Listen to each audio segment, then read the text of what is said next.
Hello. Welcome back to Why Your Life Really Matters, the podbook. And I'm hoping that you're going to find the idea I want to explore in this chapter as exciting as I do in its simplicity and in its power to help us understand things. So here's where I want to start. I just want you to be conscious of looking and what that's like to see things. And when you've got that,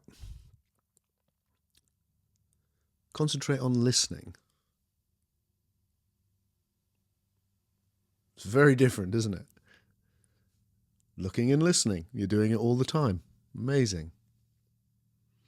And there's touching. You can feel your feet on the ground or on the seat you maybe sat on. Or the air on your skin. Very different.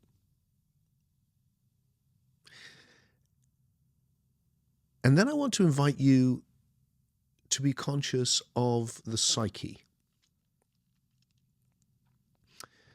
That world of images, copies of the sensory world, where you can imagine talking to yourself, you can imagine seeing things, you can imagine hearing things.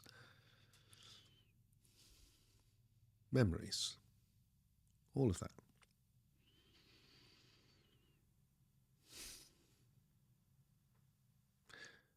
So here's the essential idea I want to explore with you in this chapter. The psyche is a type of sense, and it has evolved, just like all the other senses, through the process of becoming. And it is, like all the other senses, a way of sensing and making sense of our experience. It's a way of reading the world. And I explored previously my suggestion that the psyche evolved as the biological system learnt to focus high definition processing, conscious processing, on itself. So that we were no longer organisms that were just conscious of looking and conscious of listening, or whatever sense that particular biological system had. That biological systems began to process the processing, and to do that in high definition. They'd always been processing, of course, but now they were turning their attention on their processing. And they were experiencing that as images or copies from the sensory world. Now, in what seems a long time ago now in this pod book, I started to share the idea that what we're experiencing in the moment, where things are forming, where things are new, is being run from something behind the scenes. That's an old idea. You see, whether it's God running it behind the scenes, the spirits running it behind the scenes, the laws of nature running behind the scenes. And I've taken a different approach to that same idea and gone, look, it's passivity systems. It's the past forming what you could imagine as like algorithms on a hard disk, which is governing how everything, including me and you, everything, how it is interacting with the universe, what its nature is, what its characteristics are. So when I'm looking and I'm listening, I'm exploring the light coming to me. I'm exploring the sound waves coming to me. What's happening with the psyche, it seems to me, is that the system has learnt or evolved to pay attention to itself as a passivity system, its processing. So it's now looking at the hard disk of the universe where the passivity is happening, not in the moment, which is like the screen, where things are interacting with each other. And it's a idea that many people have put forward, not just me, that that process probably starts with memory. And what I'm going to suggest very quickly here, and then we'll have a whole chapter on memory later because it's fascinating, is that memory is the system paying attention to the past. Now, I've given this ability of the psyche to sense a name. I call it Psysensing because that means we can talk about it. So I'm suggesting that it arises as the system Psysensing its own past. And that's what memory is. It's why memory is so notoriously fallible. Because it's not some replay of something recorded like on a tape. It's the past, which is fixed, what happened, but it's being re-experienced now through the system now focusing its attention on the past and psysensing it. That's why it's also quite difficult to do, especially accurately. And that from there, it is expanded out. I want to claim from the system just psysensing itself as it's processing on the hard disk, as it were, it's an analogy, never forget that, to sensing any information system. And that idea is really important, I want to suggest, because it can help us understand something which very rarely gets questioned, which is how do we have spiritual experiences? How are they possible? When I say, I've experienced the oneness, how? I can't sense it, can't see it, can't hear it. I've experienced the super soul, God. How? Can't sense it, can't hear it. I've explored the objective psyche, the imaginal realm in visions and shamanic journeys. How? Can't sense it with the biological senses. Even common things, intuition, I just know, but there's no evidence in my senses for it. But maybe it turns out to be right. I've just got a bad feeling about this place. And it's turned out something bad has happened there. All sorts of psychic experiences. Oh, so-and-so's about to ring me. And they do. Can't see it, you can't hear it. I think all of these things can be at very least explored as instances of psysensing. This new sense, which can read the infoverse, if you like, can read the whole of the evolving universe, not just light or sound, but can read potentially anything. Now, people have for a very long time talked about a sixth sense and often called it psi. Well, there's many more than 5 senses, so it's not number 6, but we'll leave all of that. The difference in what I'm exploring here is not that there's a special sense that makes you psychic. I'm suggesting that there is a sense, psysensing, which is happening all the time in your everyday experience. It is responsible for all your imaginal experience, whether it's talking to yourself, thinking, having a dream, having a psychedelic vision, anything. It's all examples of this one sense. And that's why it's so simple and powerful. Now, I suspect, like most of this developed way before human beings and animals, often in very specialized ways. And there are people exploring all of that. I'm not going to go into it. I just want to highlight that I'm not saying all of this happens just to human beings. No, I think we'll find, my hunch is that we'll find that it's very common in animals. And I'm also very aware that if you mention psychic experiences, you're in dangerous territory because, I've been around spirituality all my life. And I know it is full of frauds. I think there's frauds everywhere, including in the scientific world, for sure. That's becoming more and more obvious. There's people who are honest, there's people who aren't. But maybe it's easier to pull off in spirituality, probably.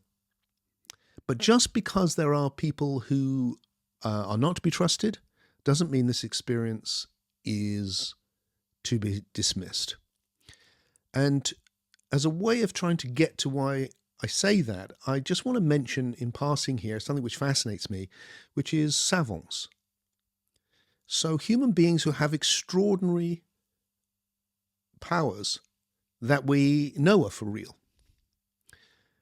And one example would be hypothymia, which is when someone can remember everything. What happened 30 years ago on Tuesday, the 10th of November in the morning was I had scrambled eggs. They know that. I don't know that. They know that. And they're right. Now, there are very few of them. I think it's around 60 or 70 out of the whole population of about 8 billion. But they're for real. Now,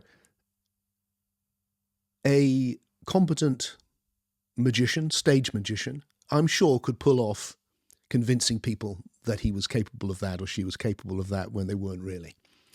But that doesn't mean there aren't people, because there are, who can actually do it.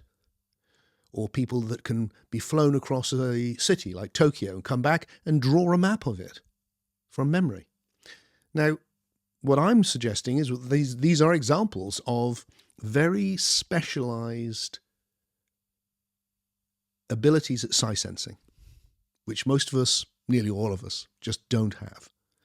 And that psysensing has, it's a relatively new sense, it's relatively undeveloped, and that therefore some people are better at this than others, just like everything. You know, I have psychic experiences which interest me, but I wouldn't say it was a major talent or anything. I would, however, it seems, say, you know, from talking to people, it would seem that I have more than most people the ability to sense the oneness, to sense the supersoul, God, and so forth.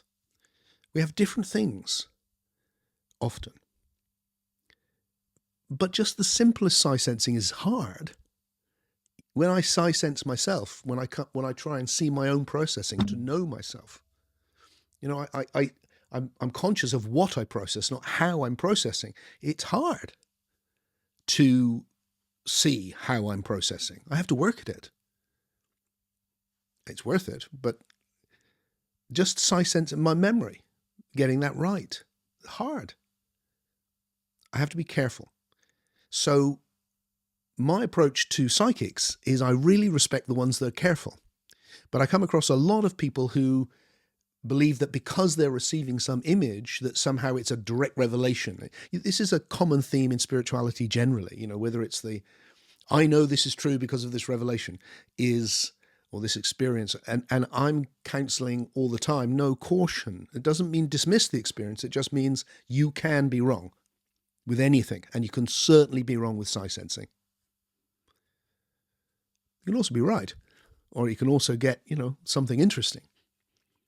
So I respect those who are careful with these psysensing abilities, however they're being applied, whether it's looking at oneself, memory, just to know that I could be wrong, you could be right when we disagree about memory, or far seeing, or out-of-body experiences, or any of these things.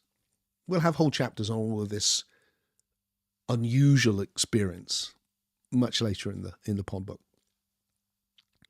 For now, all I want to say is, look, this is a new sense. It's highly undeveloped for most of us, and we shouldn't be surprised by that. You know, why didn't our biological ancestors see Alpha Centauri? Because that ability to read light like into that degree didn't exist. All they could do was feel what was close up to them. Now we can see the distant stars. Amazing. Same with psysensing. It's evolved as the system being able to read itself and then expand it out, and it's developing. And the esoteric traditions, it seems to me, that I have studied, and I've studied a lot of them, can be understood as teaching how to Psysense better. And if you study, you will get better. That's part of what they're doing. So we'll discuss later how we do this. We'll do that quite soon. And how we can tell what's true, all of those questions, we'll come back to them and explore them in detail. Right now, what I want to suggest is I have been laying out the philosophy of unividualism to support the evolution of the unividual, the new human. And one of the things I think that characterizes the new human is they process better. And that definitely includes, very importantly, they Psysense better. They're able to Psysense themselves better. So they see their own processing, means they can evolve it. They're able to Psysense the oneness. They're able to Psysense the supersoul. And I think future humans, our children's children's children, will look back and see us right now as really having a very limited ability to Psysense.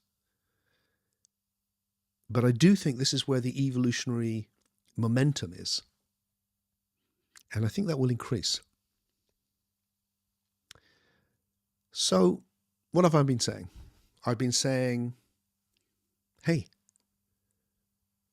is the psyche another sense? Looking, listening, tasting, touching, Psysensing. And Psysensing is not focusing on a particular light movements, sound movements in the air, It is able to read the infoverse, read the evolving passivity systems of the universe. And it evolves to begin with as the system reading itself, memory, imagination, and it expands out, or it is expanding out, so it can read other things.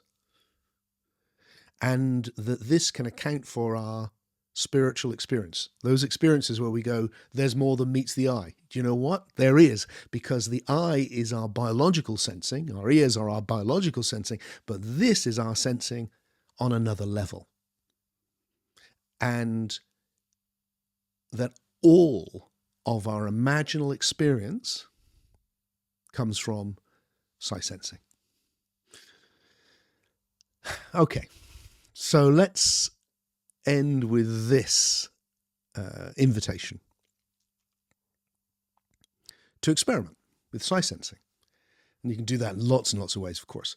But one of the things I love to do is I've traveled the world running experiential events with thousands of people to help them come into these spiritual states, have spiritual experiences. And one of the things I love to do is to get people to Psysense each other. And what I mean by that is, if you just take something as simple as looking, you're looking at me. Or you can do listening. You may be just listening to me. Either way. But what you're connecting with is my psyche. Not just what you can see or hear. You're connecting with something more than that, which is beyond the biological senses. But you can Psysense me. In fact, I suggest you are Psysensing me. And I think we do that all the time with each other. You can see a lot. You can see what someone looks like, which is amazing, their body language, so on and so on. There's all sorts of clues we get about each other in the biological sensory world, but there's more. And we get that, I want to suggest, from Psysensing. And what I get people to do is just gaze with each other and focus on that Psysensing of connecting psyche to psyche, soul to soul, which they can't sense, they can't see, they can't hear. And if you do focus on it, if you have the chance to do that, it's absolutely mind-blowing. It's so beautiful because you can start to Psysense so deeply, you begin to commune with each other, and it's an extraordinary experience. But you may not have the chance to do that. However, what you can do as you go about your daily life is be aware of other people in an unobtrusive way and connect with their psyche. Sense them. More than just focusing on what you're seeing, what they're doing, what they're saying, you're sensing them. And my suggestion is that if you do, you will experience a deeper level of sensing and you'll really notice it. And if you really focus, you'll process that in HD and it will become vivid. And it's really worth experiencing because it can take you into this individual state of communion. It can take you into that vast oneness with the universe.